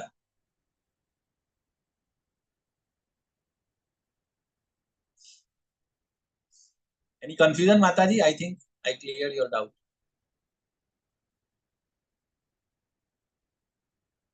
ઓકે પ્રભુજી, ખ્યાલ આવી ગયો. આવી ગયો ને વાત? હા, આપણે અહીંયા સુધી બરાબર. કર્મ, બધા કર્મ બળી ગયા એટલે ગુરુનું ઇમ્પોર્ટન્ટ એ જ છે કે આપણે બધા કર્મમાંથી મુક્તિ, બેલેન્સ ઝીરો થઈ જાય, બરાબર. પછી કર્મના ફળની આસક્તિ છોડીને જે સદાય તુષ્ટ અને સ્વાવલંબી રહે છે તે બધા પ્રકારના કર્મોમાંથી પ્રવૃત્ત રહેતો હોવા છતાં કંઈ જ કરતો નથી. એટલે આ એ પોઝિશન જ્યારે તમારું આ થઈ જાય ને પછી તમે અકર્મમાં, તમે ભલે તમે રૂટીન નોર્મલ જે કામ કરતા હોય એ જ કરતા હોય, પણ એ અકર્મની કેટેગરીની અંદર આવી જાય પછી, બરાબર. તો એનાથી કઈ એની ઇફેક્ટ નહીં થાય. આગળ, આવો જ્ઞાની મનુષ્ય મન તથા બુદ્ધિને સંપૂર્ણપણે સંયમિત કરીને કાર્ય કરે છે, બરાબર. પોતાની સંપત્તિના સ્વામિત્વનો સર્વથા ત્યાગ કરે છે. સેન્ટરમાં ભગવાન એકવાર આવી જાય તો પછી એ જે સ્વામિત્વ ભાવ જે હોય, દેહાત્મ ભાવ, કે આ મારું ઘર, મારી પત્ની, મારા બાળકો, મારા રિલેટ, મારી ઇવન ત્યાં સુધી કે મારું સ્ટેટ, મારું કન્ટ્રી, એમ એ મતલબ બધું ઇન શોર્ટ બધાની જગ્યાએ તમે એ ભગવાનની જગ્યાએ લઈ લે, બરાબર છે. તો સ્વામિત્વનો સર્વથા ત્યાગ કરે છે અને જીવન નિર્વાહ ખપ પૂરતું જ કાર્ય કરે છે. એટલે જે આપણે રાત દિવસ આપણે જે બધું કરતા હોય ને આપણા સેન્સ ગ્રેટિફિકેશન માટે, તો એની જગ્યાએ એ પછી ઓપ્ટિમમ, બરાબર, કે ભાઈ મારું જીવન નિર્વાહ ચલાવવા માટે જે ખપ પૂરતું છે એટલું છે. એટલે એમની પ્રાયોરિટીમાં 8+8+8+8 આપણે ભક્તિ વિનોદ ઠાકુરે જે ફોર્મ્યુલા આપી છે ને કે આપણા 24 કલાકનું વર્ગીકરણ કેવી રીતે હોવું જોઈએ, તો 8 કલાક જે છે આપણા શરીર માટે આપવા જોઈએ, એનામાં ઊંઘવાનું આવી જાય અને મેન્ટેન કરવાનું આવી જાય. પછી બાકીના 8 કલાક આપણે રિસ્પોન્સિબિલિટી હોય, બરાબર, ગૃહસ્થ તરીકે, બરાબર, તો એના માટે નોકરી ધંધો કરવો પડે, તો એના માટે. અને બાકીના જે 8 કલાક જે છે આપણા સ્પિરિચ્યુઅલ નેક્સ્ટ લાઈફની માટે આપણે પ્રિપેરેશન કરવા માટે આપણે જે કરીએ છીએ, બરાબર, મન અને બુદ્ધિનો વિકાસ કરવા માટે જે પણ આપણે સ્વાધ્યાય જે બુક્સ વાંચતા હોય, ભગવદ્ ગીતા, ભાગવતમ, એ બધું આપણા સાધના ભક્તિ આપણે જે ચાર્ટ ભરીએ છીએ, so that again total 8 hours. એટલા માટે જે શિલા પ્રભુપાદે આખું જે સ્કેડ્યુલ આપ્યું છે ને, તો આપણે જો તમે ફોલો કરો તો 4:30 થી લઈને રાતે ઊંઘો તમે 10 વાગ્યા સુધી, એમાં ભગવદ્ ગીતા આવી જાય, સાંજનો સવારે ભાગવતમ આવી જાય, સવારેમાં પછી મંગળા આરતી આવી જાય. જો તમે નજીકમાં મંદિર પાસે રહેતા હોય તો તમે એ પણ લાભ મળી શકે. તો તમે બધું જ ઇન્શોર્ટ. અને પર્ટિક્યુલરલી આ વસ્તુ જયારે આપણે રિટાયર્ડ લાઈફ થઈએ ને, જો આપણે શરૂઆતથી અત્યારે આપણે લાઈફ હોય ને કે નહીં, મારે જયારે બી ટાઈમ હોય ત્યારે હું આવું કરું, મંદિરમાં જાઉં, તો જયારે વન્સ વી આર રિટાયર્ડ, તો એ વખતે એને બહુ ઈઝી થઈ જાય. અને ખરેખર રિટાયર્ડ પીરિયડ જે લાઈફ છે ને આપણે રિટાયરમેન્ટ પછી વાનપ્રસ્થ ખરે કહેવાય, તો એની અંદર જો તમે પ્રોપર મતલબ તમારી મન અને બુદ્ધિને નહીં લગાવો તો એ જે પીરિયડ છે ને ખરેખર બહુ હાલત ખરાબ થઈ જાય. કાં તો આજકાલના તો લોકો રિટાયરમેન્ટ પછી બી અમુક બીજી જોબ કરે, દેટ ઇઝ કારણ કે એમની પ્રાયોરિટીઝ ખબર નથી લાઈફની, કે ભાઈ હવે આટલા વર્ષ તો મેં બધું કર્યું, બરાબર છે, અને મારા છોકરાઓ અને બહુ ને બધું સેટ થઈ ગયું, તો they have to give the responsibility down the line. એની જગ્યાએ રિસ્પોન્સિબિલિટી ડેલિગેટ બી કરતા નથી, અને હજી કમાવું છે, બસ હજી ઇન્વેસ્ટમેન્ટ કરવું છે. તો એની જગ્યાએ ધીરે ધીરે ડિટેચ થઈને આપણે 15મા અધ્યાયમાં છે ને કે કેવી રીતે પેલું ડિટેચમેન્ટના શસ્ત્ર રૂપી વડે એનાથી આપણે આ ભૌતિક વર્લ્ડને કટ કરવા માટે શું, તો કે આપણે ઓટોમેટિક સ્પિરિચ્યુઅલ ની અંદર આપણો ટાઈમ વધારવો જોઈએ. પરંતુ જો તમે આખી જિંદગી નહીં કરી હોય તો એ ટાઈમે રિટાયરમેન્ટ પછી તમને ઇન્ટરેસ્ટ આવવો બહુ જ ટફ છે. એટલા માટે પ્રહલાદ મહારાજજી એમની પ્રેયરમાં કહે છે કે as early as possible, even બચપનની અંદર જ તમારે કૃષ્ણ કોન્શિયસનેસને અપનાવી લે તો it will be very helpful. Okay, જે મનુષ્ય અનાયાસે થતા લાભથી સંતુષ્ટ રહે છે, ઓકે, એટલે જે પણ આપણે જે મળતું હોય એમાં સંતુષ્ટ રહે, જે દ્વેષ ભાવનાથી રહિત છે તથા ઈર્ષા કરતો નથી. આજે પેલું ને કામ, ક્રોધ, લોભ, મોહ, આ બધું જે બધા ષડ રિપુઓ કહેવાય ને, અને સફળતા તેમજ નિષ્ફળતા બંનેમાં સ્થિર રહે છે. આ અગેઇન ભક્તના લક્ષણો જે 12મા અધ્યાયની અંદર ડિટેલમાં આવશે. ભક્તની ક્વોલિટીઝ કેવી હોવી જોઈએ? અદ્વેષ્ટા સર્વભૂતાનામ મૈત્ર કરુણ એવચ નિર્મમો નિરંકાર સમ દુઃખ સુખ ક્ષમી. આખા 4-5 શ્લોક છે એના ભગવદ ગીતાના, કે 12મા અધ્યાયની અંદર બહુ સરસ છે કે કઈ કઈ ક્વોલિટીઝ આપણે ડેવલપ કરવાની હોય. તો સ્ટાર્ટ થાય છે અદ્વેષ્ટા સર્વભૂતાના, એટલે બધા પર, નોટ ઓનલી ભગવાન. લોકો તો ભગવાનને ચેલેન્જ કરે, ભગવાનથી દ્વેષ કરે, અને એને લીધે તો આપણે ભૌતિક વર્લ્ડમાં આવવું પડ્યું ભગવાનથી દ્વેષ કરીને. અને પછી હવે આપણે અહીંયા આવ્યા પછી પણ આપણે એ જ ધંધો કરીએ છીએ, બરાબર. આપણે બધાથી ઈર્ષા, દ્વેષ, મતલબ દ્વેષ કે ભાઈ મને આ મારું ફેવરિટ છે, આ મને નથી ગમતું, ત્યાંથી શરૂ થાય. પછી આવે ફેમિલી મેમ્બર્સ કે આના જોડે મને નથી ફાવતું, આ આવું છે. પછી it went up to everybody, બરાબર. તો આ દ્વૈત ભાવ રહિત હોય અને ઈર્ષા કરતો નથી. આ ભક્ત પ્યોર ડિવોટીઝના લક્ષણ છે. અને આ ક્યારે આવે? ડિવોટીઝ એસોસિએશન. અને જેમ જેમ આપણે કૃષ્ણ કોન્શિયસનેસની અંદર આગળ આવતા જઈએ તેમ તેમ આપણી અંદર એ ક્વોલિટીઝ ડેવલપ થતી જતી જાય છે. જે મનુષ્ય ભૌતિક પ્રકૃતિના ગુણો પ્રત્યે અનાસક્ત હોય છે, ભૌતિક પ્રકૃતિના ગુણો એટલે સત્વ, તમ અને રજ, એના પ્રત્યે અનાસક્ત એટલે વાસુદેવ સ્થિતિ કહેવાય, બરાબર, ગુણાતીત અવસ્થામાં. અને જે દિવ્ય જ્ઞાનમાં પૂર્ણપણે સ્થિત થયેલો હોય. દિવ્ય જ્ઞાન એટલે આપણે જે ગુરુ પરંપરાથી ચાલુ કર્યું આપણે આ ચેપ્ટરમાં, ધેટ ઇઝ કોલ્ડ દિવ્ય જ્ઞાન. અને જો આગળ આવશે દિવ્ય જ્ઞાનમાં પૂર્ણપણે સ્થિત થયેલો હોય છે. અને રિયલ શું છે એ ક્લેરિટી હવે આવી જાય છે ધીરે ધીરે. તે સંપૂર્ણપણે દિવ્યતામાં લીન થાય છે. આ ઉદાહરણ આમાં સનાતન ગોસ્વામી અને રૂપ ગોસ્વામી, બરાબર. આપણને ખબર છે કે જયારે બંગાળના જે નવાબ હતા, કિંગ હતા, એમની અંડરમાં કામ કરતા હતા, અને એમની કેવી સારી એવી પોઝિશન હતી, બહુ પૈસા હતા અને બધું હતું. એમની વિશે પણ આપણે નેક્ટર ઓફ ડિવોશન અને ટીચિંગ્સ ઓફ લોર્ડ ચૈતન્ય જયારે તમે બુક વાંચશો ત્યારે ખબર પડશે કે કેવી રીતે જયારે ચૈતન્ય મહાપ્રભુના જસ્ટ એમને મળ્યા પછી એમને આખું ડિસાઈડ કર્યું કે અમારે આ બધું છોડીને આ કૃષ્ણ કોન્શિયસનેસમાં આવી રહ્યું છે. પછી એમને પહેલા રૂપ ગોસ્વામી બધું છોડીને આવી ગયા, અને પછી એમને જયારે મોકો મળ્યો ત્યાંથી પછી સનાતન ગોસ્વામી પણ અમને આવી ગયા, અને પછી they are the important source Goswamis in our પરંપરા, સનાતન ગોસ્વામી અને રૂપ ગોસ્વામી, બરાબર. અને આપણે એના રૂપાનુગાસ છે એટલે પહેલા કોણ આવેલા સત્ય રૂપ ગોસ્વામી એટલે એના નામ ઉપરથી રૂપાનુગાસ. તો એ પછી દિવ્યતામાં લીન થાય છે. પછી એમને મટીરિયલ બધી એક કેવી લેવિશ લાઈફ હતી એમની, બરાબર, એ બધું છોડીને ટોપી અને પહેરીને ખાલી બસ બે કપડા પહેરીને ઝાડની નીચે રહીને એકદમ ફૂલ ટાઈમ કૃષ્ણ કોન્શિયસ છે. So this are our acharyas. પછી જે મનુષ્ય કૃષ્ણ ભાવનામૃતમાં પૂરેપૂરો તલ્લીન રહે છે, બરાબર, પાર્ટ ટાઈમ નહીં, 100% કૃષ્ણ કોન્શિયસ. એવું નહીં કે હા ભાઈ મને ટાઈમ મળ્યો ત્યારે હું જાઉં છું કે ભાઈ યાદ આવ્યું ભગવાનને યાદ કરી લઉં, એ રીતે નહીં. તેને પોતાના આધ્યાત્મિક યોગદાનને કારણે અવશ્ય ભગવાનની પ્રાપ્તિ થાય છે. ઓકે, તો આ જે રસ્તો છે કૃષ્ણ કોન્શિયસનેસ નો રસ્તો એકદમ 100% ગેરંટેડ છે. શીલા પ્રભુપાદની ગેરંટી આપે છે ને કે જો તમે ફોર રેગ્યુલેટિવ પ્રિન્સિપલ્સ અને મિનિમમ 16 માળા કરશો તો I am giving you the guarantee કે આપણે ભગવાનના ધામમાં પાછલા રસ્તેથી ભગવાન પાસે એમને શીલા પ્રભુપાદ પાસે કી છે. I will take you from the back door. તો આટલું આપણા આચાર્યો આપણને ગેરંટી આપે છે, બટ ઓનલી કન્ડિશન્સ આપણે એમના ઇન્સ્ટ્રક્શન ફોલો કરવાની છે. કારણ કે તેમાં હવન પણ બ્રહ્મ છે અને અર્પિત આહુતિ પણ બ્રહ્મ રૂપે. એટલે આજે આપણે જે પણ આપણે યજ્ઞ ને સાથે કોરિલેટ કર્યું છે કે આ યજ્ઞની અંદર શું આવે, અગ્નિ આવે, આહુતિ આવે, બરાબર, અને એ બધું જ સ્પિરિચ્યુઅલાઇઝ કરી નાખ્યું છે. તો એ બ્રહ્મ બધું જ આપણે once we are Krishna conscious then everything will be purified. જે મનુષ્ય કૃષ્ણ ભાવનામાં પૂર્ણ રીતે તલ્લીન રહે છે તે નિશ્ચિતથી ભગવત ધામ પામે છે, બરાબર. અગેન 12મા અધ્યાયની અંદર છે ને 12મા અને 15મા અધ્યાયની અંદર કે તમે આ મટીરિયલ વર્લ્ડ છોડીને આવો તો પછી સીધું એ મારા ધામ કે જ્યાં એમાં લાઇટ અને કસુતીની જરૂર નથી, એ મારા ધામની અંદર તમે આવી શકો, બરાબર. એ 15મા અધ્યાયમાં ડિટેલ ડિસ્ક્રિપ્શન છે એનું. દિવ્ય આધ્યાત્મિક ક્રિયાઓમાં રત રહે છે અને ત્યાં આપણે શું કરવાનું છે, બસ ખાલી ભગવાનની સેવા કરવાની. That's all. નો જન્મ મૃત્યુ જરા વ્યાધિ કશું નથી, ટાઈમ પણ જતો નથી, મતલબ આપણું શરીર પણ ચેન્જ થતું નથી, એવરીથિંગ લાઈક સ્પિરિચ્યુઅલ બોડી ત્યાં કાઢી દઈએ. ભગવદ ગીતા 4.24, બરાબર.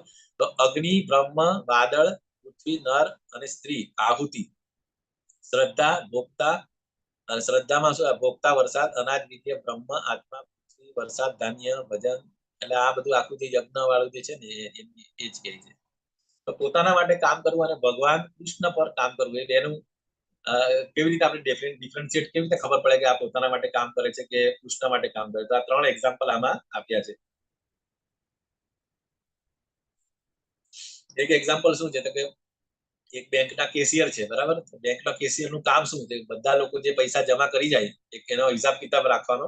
ભલે લાખો રૂપિયા દિવસ દરમિયાન મોટી મોટી બેંકોમાં તો કેટલા લોકોનું કેટલા રૂપિયાનું ટ્રાન્ઝેક્શન થતું હોય, પરંતુ એ એક પૈસો બી એનો પોતાનો નથી, એના માઇન્ડમાં કોન્શિયસ નથી કે આ બધા લાખો રૂપિયા છે કે આટલા કરોડો રૂપિયા હું એને એ કરું છું, પરંતુ આના ઉપર મારો કોઈ અધિકાર નથી. અને ધારો કે કોઈ ચોરી કરે કે અમુક ચાલો ખબર નહીં પડે, થોડી એક બંડલ લઈ લેવું, જેવું ખબર પડે તો એને ધરપકડ બી કરવામાં આવે છે. તો દેટ ઇઝ કોલ્ડ પોતાના માટે સેન્સ ગ્રેટિફિકેશન કરે એ રીતે. પછી એવી રીતે જે સૈન્ય જે બોર્ડર પર લડતો હોય, બરાબર, તો બોર્ડર પર લડતા ધારો કે એ કઈ સારું કામ કરે, એકદમ વીરતાપૂર્વકનું કામ કરે, અથવા લડતા લડતા શહીદ થઈ જાય તો એને પરમવીર ચક્ર આપે, બરાબર, ગવર્મેન્ટ એપ્રિશિએટ કરે કે ભાઈ તમારો જે રોલ હતો આખો ડ્યુરિંગ યોર ટેન્યોર, એના બદલામાં એને પરમવીર ચક્રથી નવાજે છે, બરાબર. પરંતુ એ જ સૈનિક ધારો કે ઘરે આવ્યો છુટ્ટીની અંદર અને બાજુની અંદર પાડોશી જોડે ઝઘડો થયો અને એમાં પિસ્તોલ મર્ડર કરી નાખ્યું, તો એ શું થયું, એના પોતાના માટે પેલું દેશ માટે લડતા લડતા શહીદ થયો તો એને પરમવીર ચક્ર મળે. જ્યારે એ જ માણસ છે એ જો આવું કરે તો એને ધરપકડ કરીને એને પણ જેલમાં જવું પડે. તો સેમ વે કૃષ્ણ ભગવાન અને અર્જુનને એ જ કહે છે કે ક્ષત્રિયનો ધર્મ શું છે, ભગવાન માટે લડે તો ડેફિનેટલી એ સ્પિરિચ્યુઅલ થઈ જાય. પરંતુ જો દુર્યોધનનું એક્ઝામ્પલ, દુર્યોધન શેના માટે, દુર્યોધન પોતાની સ્વાર્થી યોજનાઓ માટે પ્લાન કરીને એના માટે લડતો હતો. ધીઝ આર ધ 3 એક્ઝામ્પલ્સ, બરાબર, કે આપણે આપણું જે કોન્શિયસનેસમાં કઈ રીતે કામ આપણે કરવું જોઈએ. એકોર્ડિંગલી એ આપણે અકર્મ થઈ જાય છે. હવે વિભાગ 4 આપણે 4.25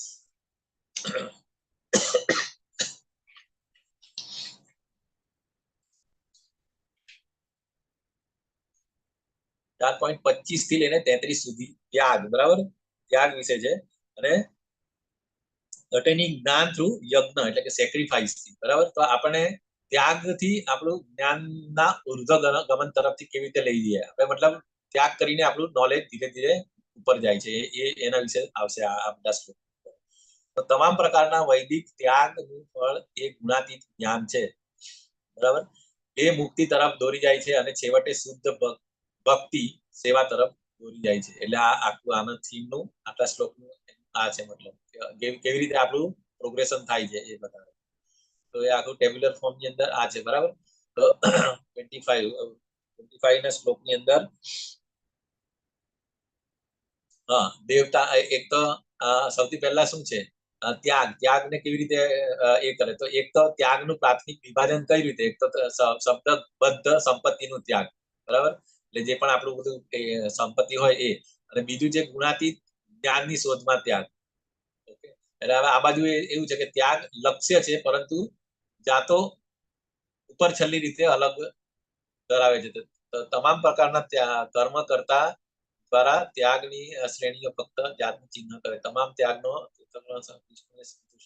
એટલે એ જ કે આપણે જે ત્યાગ કરીએ એમાં જો ભગવાનને સેન્ટરમાં રાખીએ તો એ યજ્ઞ થઈ જાય છે, બરાબર. પછી comparison of the various sacrifice, હવે કઈ જાતના સેક્રિફાઈસ એટલે કે એ છે ત્યાગ છે.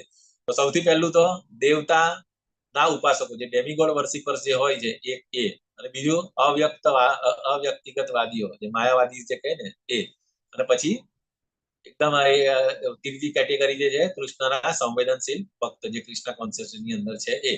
સૌથી પહેલા આપણે જે એક ને એક જ વસ્તુ છે, પરંતુ આપણે એ દેવતાઓના ઉપાસકો શું થાય, ભૌતિક આનંદ માટે ભૌતિક સંપત્તિનો ત્યાગ આપે. આપણે ખબર છે ને કે આપણે યજ્ઞ કરીએ તો યજ્ઞની અંદર આપણે આપણો એની પાછળનો ભાવ શું હોય કે ભાઈ મને નામ મળે, ફેમ મળે, એ હોય છે, બરાબર. અને મતલબ પુણ્ય કર્મ કરે તો મને આ જીવનમાં આવતા જન્મ પણ સુધરે એના માટે લોકો મોટી મોટી યજ્ઞો અને પૂજાઓ કરાવતા હોય છે. ઇવન સત્યનારાયણ ની પૂજા આપણે લોકો કરે ને કે આ પૂજા કરવાથી આ લાભ થશે, આ થાય છે, એ તો એ મતલબ એના માટે કરતા હોય છે કે પોતાના લાભ માટે. તેઓ વિવિધ ભૌતિક લાભો માટે દેવતાઓની પૂજા કરે છે અને તેમને બહુ ઈશ્વરવાદી એટલે કે ઘણા દેવોમાં માનતા. ઇવન આપણે પણ એક જમાનામાં એ કેટેગરીમાં જ આવતા હતા. આપણે બધા જ ભગવાન જે આવે બધા આપણે માનતા બી રાખી લેતા હતા કે હા ભાઈ મારી માનતા પૂરી થાય તો હું તમને આટલું એ કરીશ કે યજ્ઞ કરાવીશ કે આટલું તમે ચડાવો આપીશ. તો આપણે એ રીતે જ હતા, બરાબર. ધીરે ધીરે આપણે એ પછી લાસ્ટ કેટેગરી જે કૃષ્ણના સંવેદનશીલ ભક્ત, આપણે ધીરે ધીરે જ્ઞાન ડિવોટી એસોસિએટ આપણે ત્યાં ગયા. અને બીજું એક જે કેટેગરી છે અવ્યક્તિગતવાદીઓ, કે એ શું કરે કે સર્વોચ્ચ બ્રહ્મ અગ્નિમાં પોતાનો ત્યાગ આપે છે, બરાબર. જે યજ્ઞ કરે એટલે ઓમ સ્વાહા મતલબ તેઓ દેવતાના સ્વરૂપાને કામ ચલાવું માને છે. એટલે એ લોકો ટેમ્પરરી મતલબ સર્વ એ નથી એવું કહી છે. અને સર્વોચ્ચ અસ્તિત્વમાં ભળીને તેમના ભૌતિક હોદ્દાઓ અને તેમના વ્યક્તિગત અસ્તિત્વનો ત્યાગ આપો, દાર્શનિક અટકળો, તેમના સમયનો ત્યાગ આપો. એટલે આ બધું તમને ટાઈમ આપો, પૈસા આપો, યજ્ઞ કરો, એ બધું એ કરીને એનો એ શું કે ભાઈ અલ્ટિમેટલી પોતાના એના માટે કે ભાઈ અમને મુક્તિ મળે બહુ બધો, કે ભાઈ બહુ સેન્સ ગ્રેટિફિકેશન કરીને છેલ્લે કંટાળી ગયા હોય તો પછી હવે બધું છોડીને એ કરતા હોય તો એ પણ માયાવાદીઓ એ કેટેગરીમાં આવે. એ લોકો બધું છોડીને સંન્યાસી થઈ જાય, ત્યાગ. તો that is coming under this category. પણ કૃષ્ણ સંવેદનશીલ ભક્ત શું કરે કે કૃષ્ણના સંતોષ માટે, બરાબર, તમામ ભૌતિક સંપત્તિઓ અને પોતાનું આત્મા ત્યાગ આપે છે. એટલે બધું જે પણ એની સંપત્તિ હોય, ટાઈમ હોય, ઇન્વેસ્ટ બુદ્ધિ હોય, બધું જ ભગવાનની અંદર ઇન્વેસ્ટ કરે. અને ભગવાનના સંતોષ માટે અર્જુન સર્વસ્વ અર્પણ કરે છે. પાંડવો આજની લાઈફ આખી એમને ભગવાને જે રીતે કીધું એ પ્રમાણે એમની લાઈફ જીવ્યા હતા, બરાબર. તો પ્રથમ વર્ગ યોગી પોતાનું અસ્તિત્વ ગુમાવ્યા વિના. આ કૃષ્ણ સંવેદનશીલ ભક્ત આ રીતે કરતો હોય છે. ભૌતિક પાસ, મટીરિયલ જે બોન્ડેજ આપણે જે કીધું ને હથકડી, બરાબર, 3 ટાઈપની હોઈ શકે. ગોલ્ડન ની હોય તો એ બી હથકડી જ કહેવાય, ચાંદીની હોય તો પણ એ હથકડી જ કહેવાય, અને લોખંડની પણ હથકડી જ કહેવાય. ભૌતિક પાસ આ હોય એક, બરાબર. તો એ અજ્ઞાન આપણું જયારે દૂર થાય, બરાબર, અજ્ઞાન હોય આપણું એટલે આપણે પાપી જીવન જ જીવતા હોય, અને એને બીકોઝ ઓફ ધેટ ઓલવેઝ ભક્તિ ભૌતિક અસ્તિત્વની અંદર જ આપણે ગોલ ગોલ સાયકલમાં ફરતા હોય છે. બલિદાન વિના સુખ, એટલે આ જે કોન્સેપ્ટ એ કહે છે કે તમારું સેક્રિફાઈસ તો કરવું જ પડે. ઇવન બ્રહ્માજીએ બી શું કરેલું, તપ કરેલું, મતલબ ટાઈમનું ઇન્વેસ્ટમેન્ટ, એ બી એક ત્યાગ જ કહેવાય ને. કે આજે તમે આઈપીએલ ચાલતી છે અત્યારે સરસ મજાની, નરેન્દ્ર મોદી કે તમારા આજુબાજુના એરિયામાં કોઈ MLA આવીને સ્પીચ આપતો હશે, તો એ બધું છોડીને આપણે આ એક ઓસ્ટેરિટી કહેવાય, તપ કહેવાય.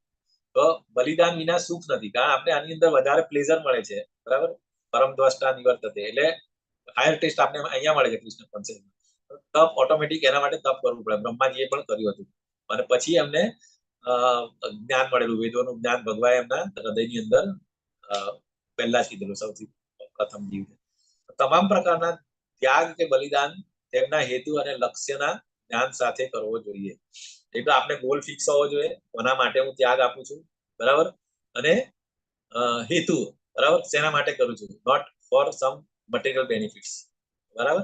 એની જગ્યાએ આપણે આમાંથી મુક્તિ મેળવવા માટે આપણે કૃષ્ણને ભજવું જોઈએ. તો એ જ્ઞાન અને ગોલ વેરી ક્લિયર. હવે એ જે આજે અચીવ કરવાના આપણા 10 રસ્તા બતાવ્યા છે. તો સૌથી પહેલા દેવતા પૂજા અને બ્રહ્મમાં ત્યાગ, બરાબર. 4.25 ની અંદર એ કહે છે કે કેટલાક યોગીજનો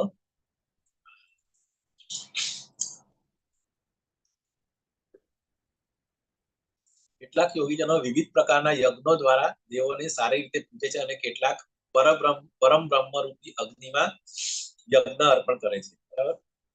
તો આ એટલે અલગ અલગ વેઝ ડેમિગોડને કેવી રીતે આપણે વર્શિપ કરી શકીએ એ. પણ આપણે ખબર છે કે આ કળિયુગની અંદર તમે યજ્ઞ નહીં કરી શકો. તમે જે દરેક યુગનો એક અલગ અલગ ધર્મ છે. તો અત્યારે કળિયુગનો યુગ ધર્મ શું છે? તો હરિનામ ચેન્ટિંગ. કારણ કે એના માટે કોઈની જરૂર પડે નહીં, બરાબર. ખાલી એકલા તમે જોઈએ અને હરે કૃષ્ણ કૃષ્ણ કૃષ્ણ હરે હરે, હરે રામ રામ રામ હરે. જયારે તમારે યજ્ઞ કરવું હોય તો તમારે ઘી જોઈએ, પછી બ્રાહ્મણ જોઈએ કે જેને વેદોના બધા મંત્રો આવડતા હોય.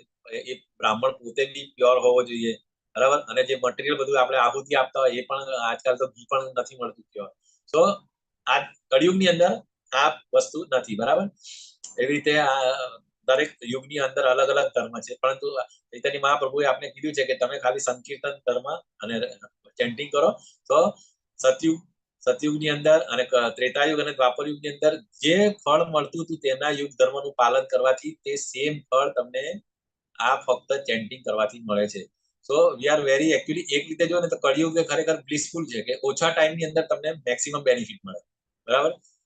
જ્યારે આપણે ખબર છે કે સતયુગ અને ત્રેતાયુગની અંદર કેટલા વર્ષોના વર્ષો લોકો તપશ્ચર્યા કરતા હતા, મેડિટેશન, બરાબર. સતયુગનો ધર્મ શું? મેડિટેશન. તો મેડિટેશન આપણે ખબર છે કરદમ મુનિ, પછી હિરણ્યકશિપુ ને બધા 10, 15, 25, 40 હજાર વર્ષો તપશ્ચર્યા કરતા હતા. પણ એમની લાઈફ બી એટલી મોટી હતી, બરાબર. કળિયુગની અંદર લાઈફ મેક્સિમમ 100 તો કહેવામાં છે, પણ 100 સુધી કોઈ જતા નથી. તો ઓછો ટાઈમ છે, પરંતુ એ ઓછા ટાઈમનો જો આપણે સદુપયોગ કરીએ તો ડેફિનેટલી મેક્સિમમ બેનિફિટ આપણે મળે. તો દેવતાઓની પૂજાની અંદર આપણો ટાઈમ વેસ્ટ કરવા કરતા આપણે હરે કૃષ્ણ મહામંત્ર કરીને આ કળિયુગનો જે ધર્મ છે એ પ્રમાણે આપણે ભગવાનને પ્લીઝ કરવાની કોશિશ કરવી જોઈએ. પછી બ્રહ્મમાં ત્યાગ, બરાબર. કેટલાક પરમ બ્રહ્મરૂપી અગ્નિમાં, એટલે આજે મેં કીધું રીતે કે અગ્નિની અંદર એ કરે, પણ એ જે યજ્ઞ એ બી છે દ્વાપર ત્રેતાયુગની અંદર સેક્રિફાઈસ હતું, બરાબર. અને પછી મેડિટેશન પહેલામાં, પછી સેક્રિફાઈસ અને ટેમ્પલ વર્શિપ એ હતું દ્વાપર યુગની અંદર. પરંતુ કલયુગની અંદર સંકીર્તન, હરે કૃષ્ણ મહામંત્ર.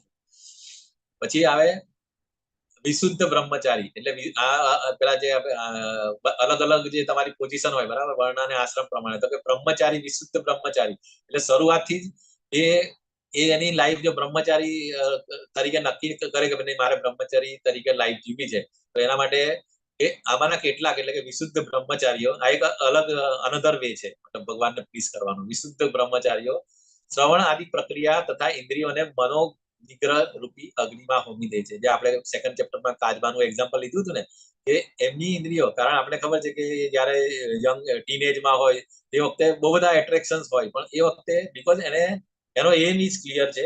પછી એને પ્રોસેસ જે આપણે સ્પિરિચ્યુઅલ માસ્ટર અથવા જે ગુરુની અંડરમાં એને પ્રોપર ગાઈડન્સ મળે, હાઉ ટુ ઓબ્ઝર્વ સેલિબસી, એટલે બ્રહ્મચારી કેવી રીતે મેન્ટેન રાખવાનું એના માટે. તો એ બે ગુરુ અને એ જે એન્વાયરમેન્ટ છે એને લીધે એ તમે વિશુદ્ધ બ્રહ્મચારી એ પેલા કઈ રીતે અચીવ કરી શકે? તો કે શ્રવણ અને ઇન્દ્રિયોનું મનો નિગ્રહ રૂપી અગ્નિમાં હોમી દે છે. એટલે જે પણ એની ઈચ્છા હોય એ માઇન્ડ થી એ કરીને that is called one type of અગ્નિ.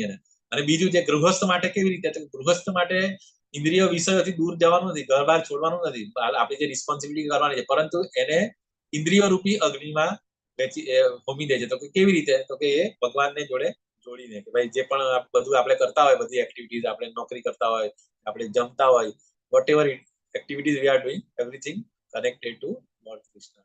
તો આ વ્રતધારી ગૃહસ્થો માટે અને વિશુદ્ધ બ્રહ્મચારી માટે આ રીતે એ ભગવાનને એ કરી શકે. આગળ જે પાંચમું જે યોગીઓ, આ જે અષ્ટાંગ યોગ, એક આ રસ્તો છે કે અમુક જે યોગીઓ હોય, વિશ્વામિત્ર ઋષિ છે, પછી આ જો બહુ બધા આપણે એ વખતે બહુ બધા હતા, દ્વાપર યુગ અને સતયુગની અંદર, ઇન્ક્લુડિંગ રામાયણ લખેલી એમને વાલ્મીકી ઋષિ. તો એ જે કરે તો એ કેવી રીતે, કે મન અને ઇન્દ્રિયોના નિગ્રહ દ્વારા આત્મ સાક્ષાત્કાર, જે પેલી પ્રોસેસ છઠ્ઠા અધ્યાયની અંદર આવશે, બરાબર, જંગલમાં જઈને સમાધિ સુધી, મતલબ ઇન્દ્રિય યમ નિયમ આસન પ્રાણાયામ પ્રત્યાહાર, જે આખી સાયકલ ડિટેલમાં આવશે, ને ફાઇનલી સમાધિ એટલે કનેક્ટેડ વિથ ધ લોર્ડ. તો એ કોનો, આ એ રસ્તો અષ્ટાંગ યોગી કહેવાય. એ પતંજલિ યોગ પ્રણાલી છે. અને બીજું એમનું ધ્યેય શું છે, એમનું અલ્ટિમેટ, એકચ્યુઅલી અષ્ટાંગ યોગનો ધ્યેય શું છે, આપણે જે માયાવાદી જે અલ્ટિમેટલી એમનો એ જ છે કે ભાઈ મેડિટેશન અને સમાધિ એટલે પછી ભગવાન જોડે મર્જ થવાનું. તો ધ્યેય શું છે, કે સંપૂર્ણ અસ્તિત્વમાં ભળી જવું. એમને ભગવાનની સેવા નથી કરી, ડિવોશનલ સર્વિસ એમને નથી, એમને ભગવાનમાં ભળી જવું છે.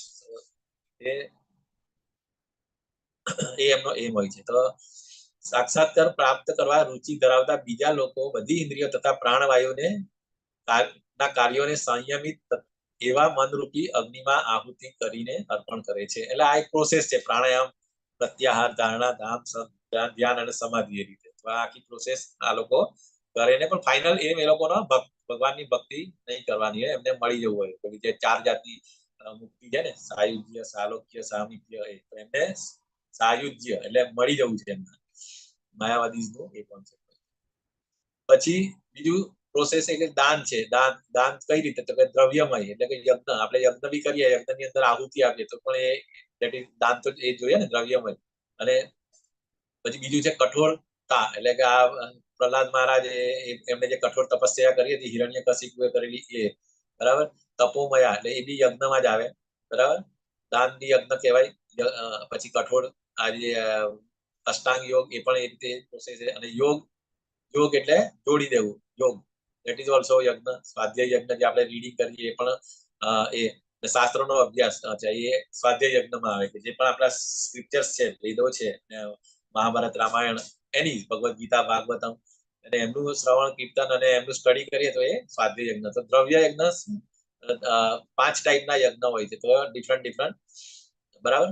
તો અલ્ટિમેટ એમ શું છે, તો કે ભગવાનને પ્લીઝ કરવાનો. તો કે કઠોર વ્રત ધારણ કરીને, કેટલાક પોતાની સંપત્તિનો ત્યાગ કરીને, આપણે જોયું છે, આપણે ધ્રુવ મહારાજની સ્ટોરી ખબર છે. એમને જયારે એમના પપ્પાએ એમના ખોળામાં નહીં બેસાડ્યા, બરાબર, ઇન્સલ્ટ એમને લાગ્યું હોય, પછી રડતા રડતા એમની મમ્મી પાસે, એની મમ્મી એમને, પ્રહલાદ મહારાજની ગુરુ કોણ, એમની મમ્મી સુનીતિ, એમણે કીધું કે ના, આપણી પોઝિશન એવી જ છે, બરાબર, તારા પપ્પા જે કરે, જો તારે તારી જે અણમાનીતી મમ્મી છે, એને જે કીધું એ બરાબર છે, કે જો તારે એના મતલબ એમના ખોળામાં બેસવું હોય, તો તારે એમના કુખેથી જન્મ લેવો પડશે.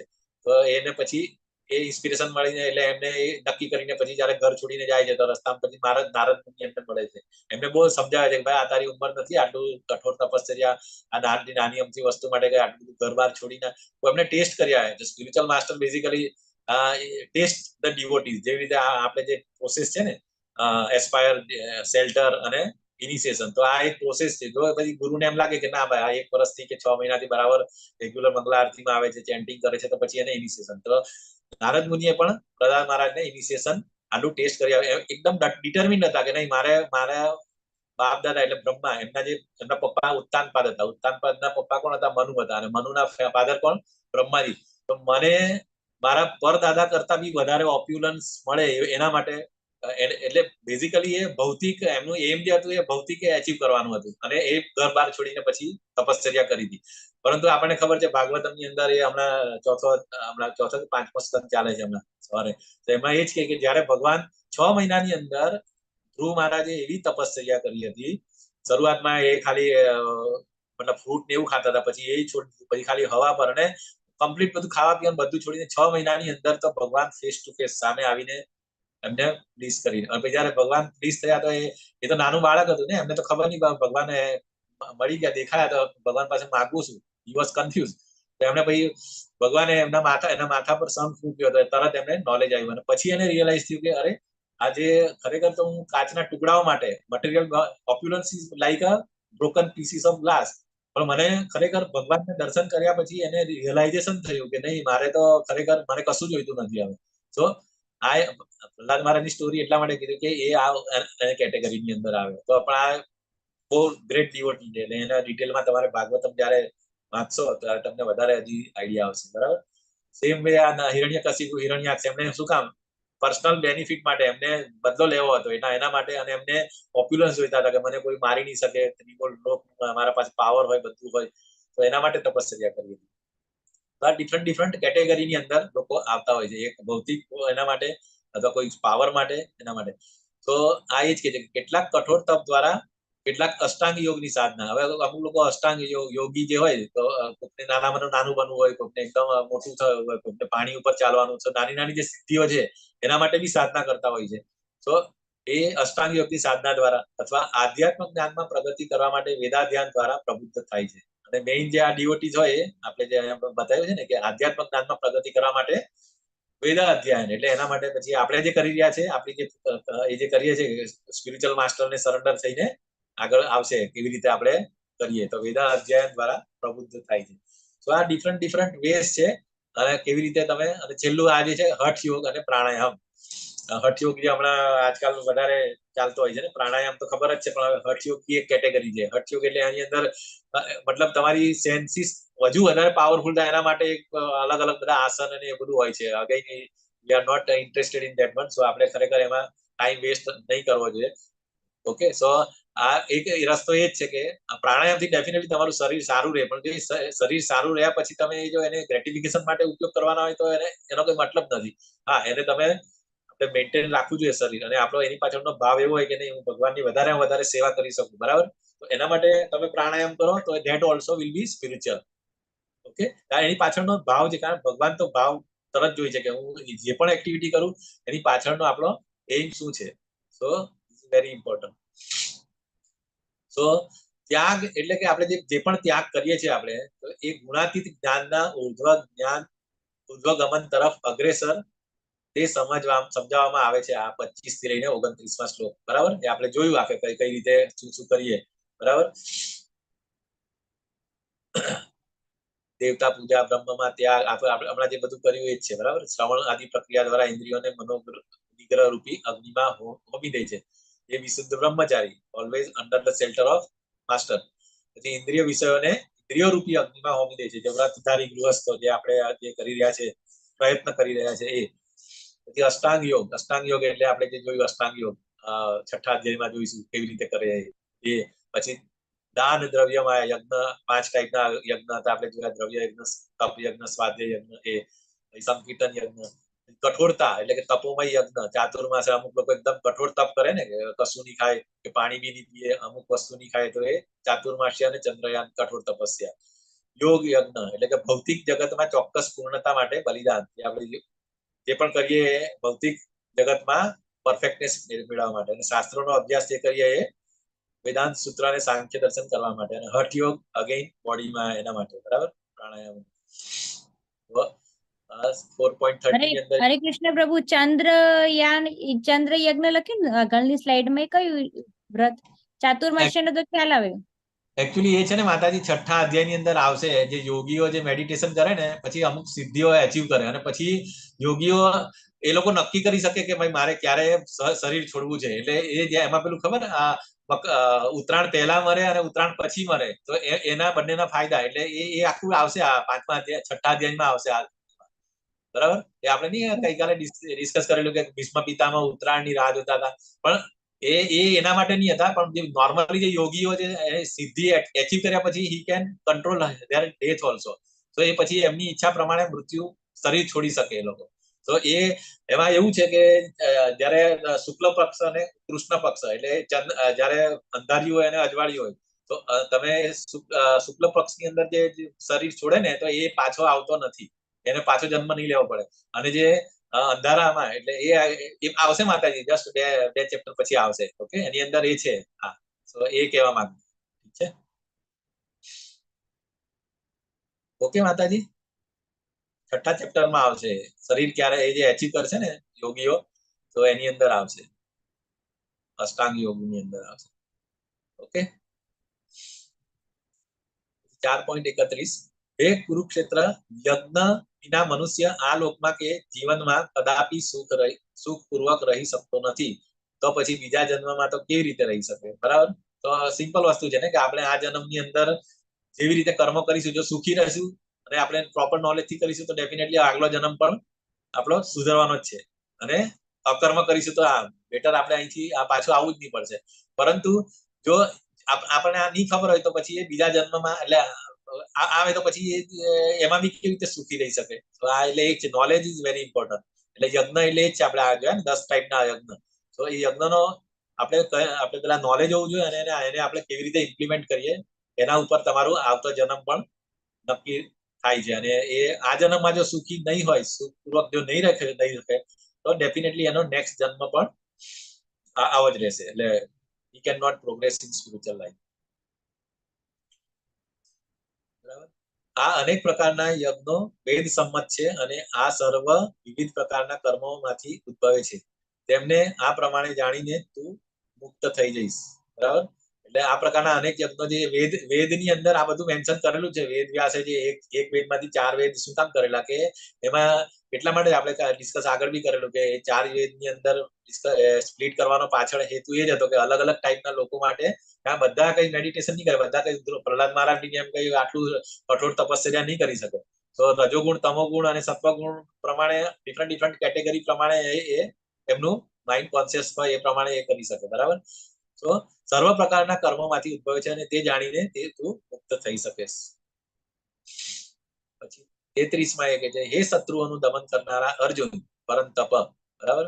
દ્રવ્યમય યજ્ઞથી જ્ઞાનમય યજ્ઞ શ્રેષ્ઠ છે. એટલે હવે કમ્પેરિઝન કરે છે. દ્રવ્ય યજ્ઞ જે હોય ને, આપણે કોકને દાન કરી દીધું, કોકને કઈ અનાજ આપી દીધું, બરાબર, એના કરતા જ્ઞાન યજ્ઞ. કારણ જ્ઞાન યજ્ઞ થી આપણને નોલેજ મળે, અને નોલેજ અવિદ્યા આપણી દૂર થાય, અને રિયલ નોલેજ મળે તો આપણને વધારે ક્લેરિટી આવે કે નહીં, ખરેખર એ આપણે કેટલે જલ્દી આપણે ભગવાનના ગોલોક ધામની અંદર જઈ શકે.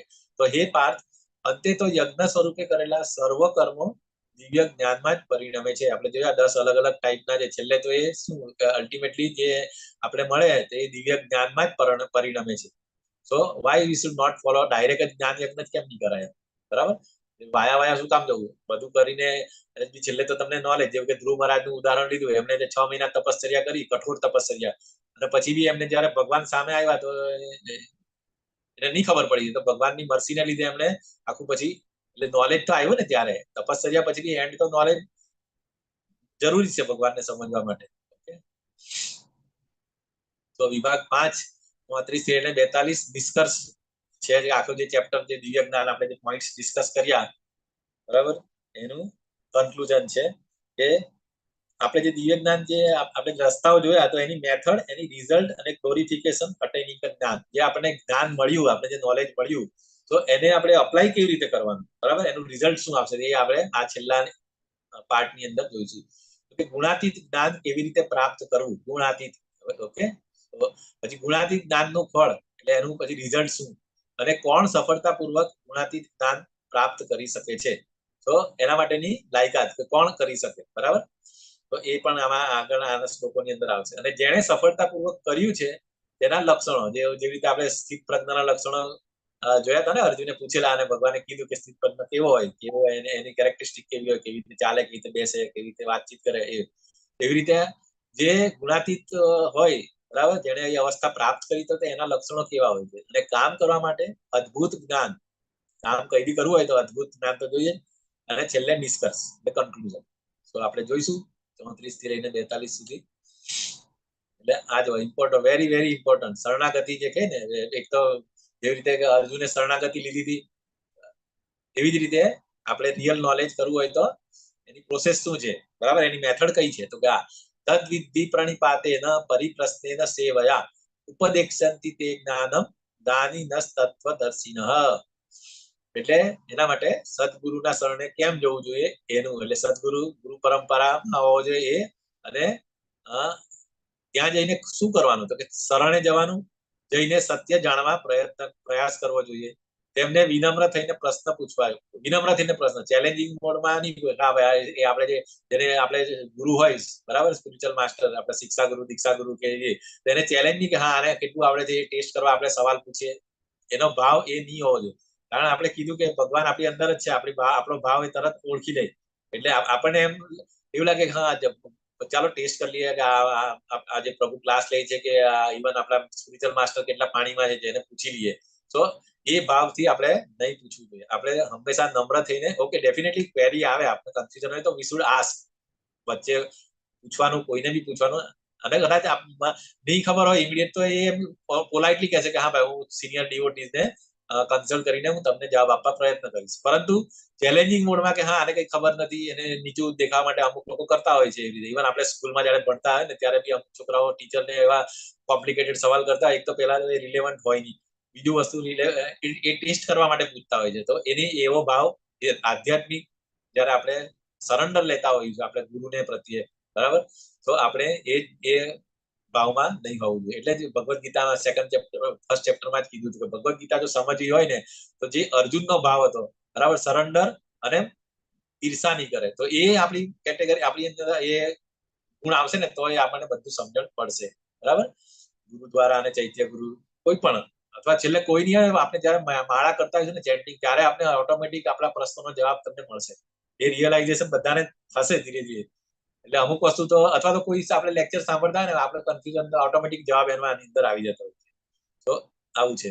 તો બે રસ્તા, એક તો સરેન્ડર થવાનું, પછી એમની સેવા કરવાની, અને એમનાથી દ્વેષ નહીં કરવાનો.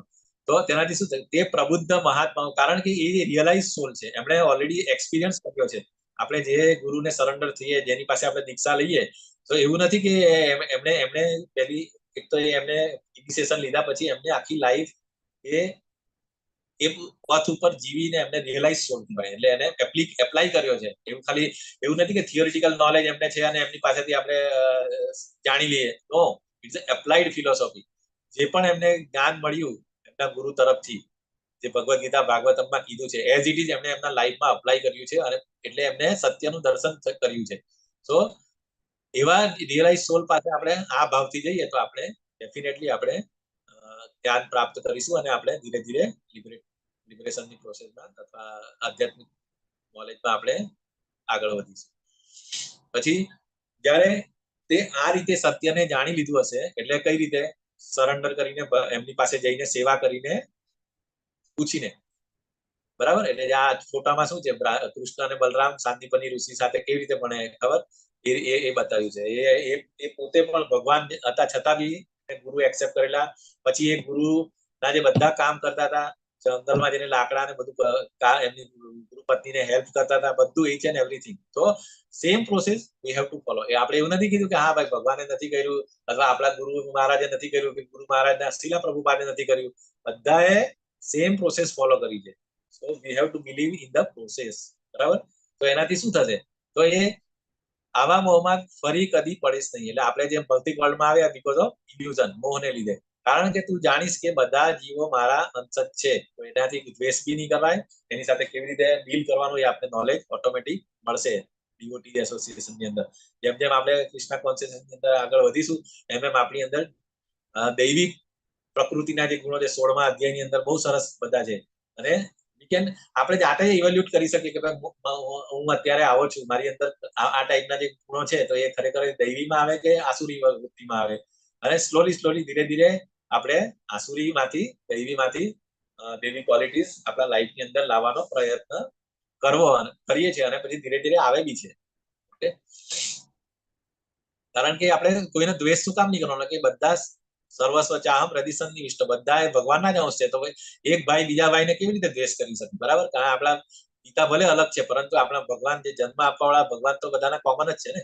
તો એ આપણામાં ભાવ આવે તો પછી આપણે દ્વેષ બી નહીં કરીશું, અને એનાથી આપણે અને આ વસ્તુ ખાલી સ્પિરિચ્યુઅલ વર્લ્ડની, સ્પિરિચ્યુઅલ રેમ્સની અંદર જ આ દેખાય. બાકી તમે ભૌતિક વર્લ્ડની અંદર તમે જો, તમે ઓફિસમાં કામ કરતા હોય તો તમે એવું જ એવી આપણી મેન્ટાલિટી હોય કે ના મને અમુક વસ્તુ ખબર હોય તો મેં મોનોપોલી રાખીશ, બધાને નહીં કહું.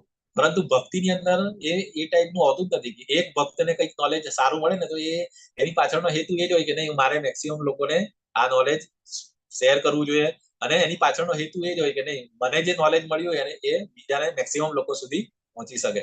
So this is the basic difference between ભૌતિક વર્લ્ડ અને આધ્યાત્મિક વર્લ્ડ. એટલે આધ્યાત્મિક વર્લ્ડ ની અંદર જે ડિવોટીઝ હોય એમની અંદર આ હોતું જ નથી. બરાબર.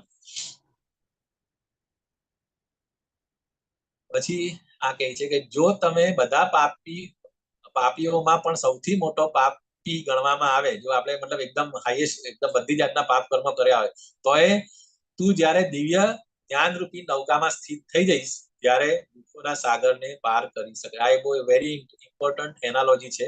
એકચ્યુઅલી આપણને ખબર છે કે ગમે એટલું આપણે સ્વિમર હોય તરવૈયો હોય પણ જો તમે સમુદ્રની અંદર ફેંકી દેવામાં આવે અથવા તો તમારું વાહન ડૂબી જાય અને તમે સમુદ્રમાં હોય તો આજુબાજુ બધી જગ્યાએ પાણી છે, તમે કેટલું તરી શકવાના? You can not. બરાબર. તો સેમ આપણું જે ભૌતિક જીવન જે છે આપણું ભવસાગર છે, એ ભવસાગર આના મિઝરીઝ અને આ બધાથી ભરેલો છે. તો એની અંદરથી તમે કોઈ પાર કરી જ નથી શકવાના. એના બે જ રસ્તા છે. એક તો કાં તો પછી તમને કોઈ એરોપ્લેન થી તમને રેસ્ક્યુ કરે અથવા તો કોઈ બીજું વાહન આવે ને તમે મોં પાડી તમે તમને કોઈ બચાવે તો. બાકી તમે પોતાના પ્રયત્નથી તમે એ ભવસાગર એટલે કે આ સમુદ્રમાંથી બી તમે બહાર નહીં આવી શકો. સેમ વે ભવસાગર આપણા જે સંસારરૂપી સાગર છે એની અંદરથી જો આપણે બહાર આવવું હોય તો કોણ જોઈએ? આ નાવ જોઈએ. બરાબર. કાં તો પછી આપણું 12મા અધ્યાયની અંદર છે ને કે પેલો ફોટો બી છે શરણાગતિ એ કરે તો ભગવાન પોતે ગરુડની ઉપર આવીને હાથ ખેંચી લે છે. તો આ બે જ રસ્તા હોય છે. બરાબર. ત્યારે તમે દુઃખના સાગરને પાર કરી શકશો. તો જ્ઞાનરૂપી વહાણ. બરાબર. એટલે આ દિવ્ય જ્ઞાન જે તમને મળે તો પછી તમે સંસારરૂપી સાગરને પાર કરી શકો. અને વન્સ યુ સરેન્ડર તો પછી તમે ગુરુ અને ભગવાનને સરેન્ડર થાવ તો ભગવાન તમને આ ભવસાગરમાંથી તારે. બરાબર. બાકી તો બીજા કોઈ બી આપણે નહીં તારી શકે. જેવી રીતે બળતો અગ્નિ લાકડાને ભસ્મ કરી દે છે. આપણે ખબર છે કે લાકડું આપણે નાખીએ અગ્નિની અંદર તો પહેલા એ કોલસો બને અને કોલસો બી પછી અગ્નિને છેલ્લે પછી એ લાકડું આખું જીરો થઈ જાય અને છેલ્લે રાખ બની જાય. બરાબર. તેવી રીતે હે અર્જુન જ્ઞાનરૂપી અગ્નિ જે આપણે જ્ઞાન લઈ રહ્યા છે દિવ્ય જ્ઞાન, એ અગ્નિથી શું થશે કે ભૌતિક કર્મોના સર્વ ફળોને પાળી નાખીને ભસ્મ કરે છે. જે આપણે જે પણ કર્મ કર્યું બરાબર એ બધા બેલેન્સ જીરો, સારા અને ખરાબ કર્મો ધીરે ધીરે વન્સ વી સરેન્ડર તો એ અગ્નિ જ્ઞાનરૂપી અગ્નિથી એ બળીને ભસ્મ કરી નાખે. અને વન્સ ભસ્મ થઈ જાય બરાબર બેલેન્સ જીરો થઈ ગયું તો પછી તમે બેક ટુ ગોડ હેડ. તમારે પછી આ સ્પિરિચ્યુઅલ વર્લ્ડની અંદર ભૌતિક વર્લ્ડની અંદર તમારે રહેવાની જરૂર નથી. તમે યુ કેન ગો બેક. આ જગતમાં દિવ્ય જ્ઞાન જેવું કંઈ પણ ઉત્કૃષ્ટ અને પવિત્ર નથી. બરાબર. એનાથી કારણ કે એ સ્પિરિચ્યુઅલ છે ને, ભગવાનનું શરીર જેવું સચ્ચિત આનંદ રૂપી છે એવી રીતે એમનું જ્ઞાન પણ પવિત્ર છે. બરાબર. જ્યારે ભૌતિકની અંદર જે બધું છે એ બધું મટીરિયલ 5 ગુણોને લીધે બનેલું છે. બરાબર. અર્થ વોટર ફાયર ઇથર એટલે પંચ મહાભૂતથી બનેલું છે. એટલે એ ઉત્કૃષ્ટ અને પવિત્ર નથી. એટલે જગત દિવ્ય જ્ઞાનની સાથે જો આપણે કમ્પેરિઝન કરીએ તો જગતમાં બીજું કોઈ બી નોલેજ કે બીજી કોઈ પણ વસ્તુ પવિત્ર અને ઉત્કૃષ્ટ નથી.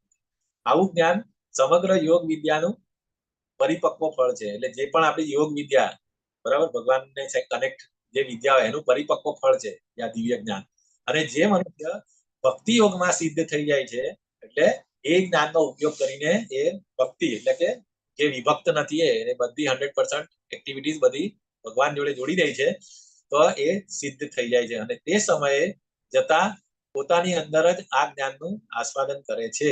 એટલે એ નોલેજ એને અંદર જ મતલબ મળે છે. બરાબર. એનું આસ્વાદન he will be self satisfied. એના માટે એક્સટર્નલ વસ્તુ એને આસ્વાદન કરવા માટે બીજા કોઈ વસ્તુની જરૂર નહીં રહેતી નથી. જે પેલું કે ને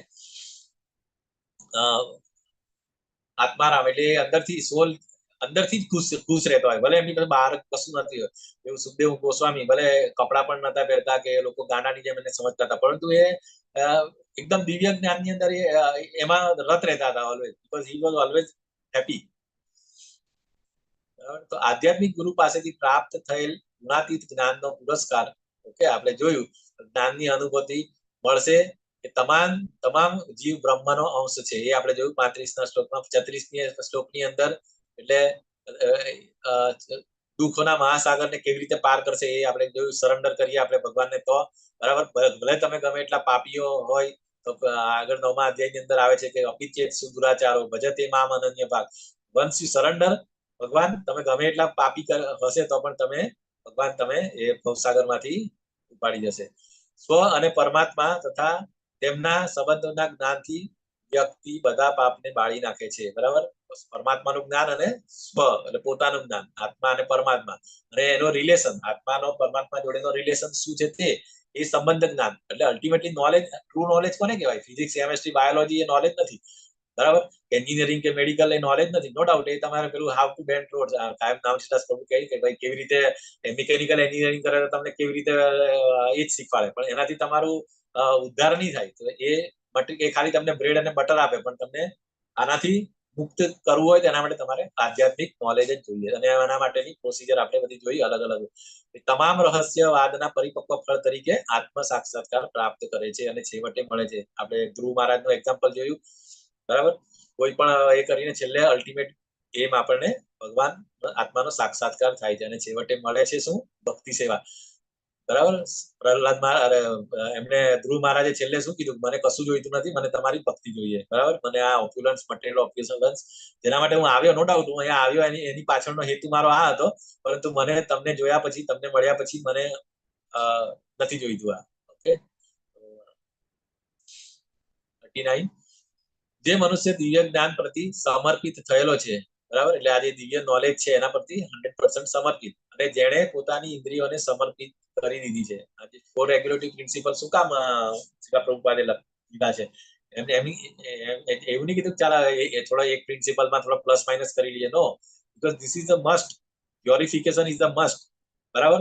કે જેણે પોતાની ઇન્દ્રિયોને સંયમિત કરી લીધી છે, એટલે કે 4 રેગ્યુલેટરી પ્રિન્સિપલ્સ સ્ટ્રિક્ટલી ફોલો કરે છે, તે શ્રદ્ધાળુ મનુષ્ય આવું જ્ઞાન મેળવવા પાત્ર છે, અને તે પ્રાપ્ત કર્યા પછી તે તરત જ પરમ આધ્યાત્મની શાંતિ પામે છે. બરાબર. તો એના માટે પ્રી રિક્વિઝિટ આ જ છે, 4 રેગ્યુલેટરી પ્રિન્સિપલ અને ચેન્ટિંગ 16 માળા. તો તમને ઓટોમેટિક તમારું એકદમ સ્પિરિચ્યુઅલ ગ્રોથ એકદમ ફટાફટ થશે. પરંતુ જે અજ્ઞાની તથા શ્રદ્ધાવિહીન, હવે આ જ્ઞાન કોને નહીં મળે? તો એક અજ્ઞાની, જેને નોલેજ જ ના હોય, પહેલી વસ્તુ ખબર જ નહીં હોય કે શું દિવ્ય જ્ઞાન શું છે. બરાબર. અને શ્રદ્ધાવિહીન મનુષ્ય, એને શ્રદ્ધા નહીં હોય.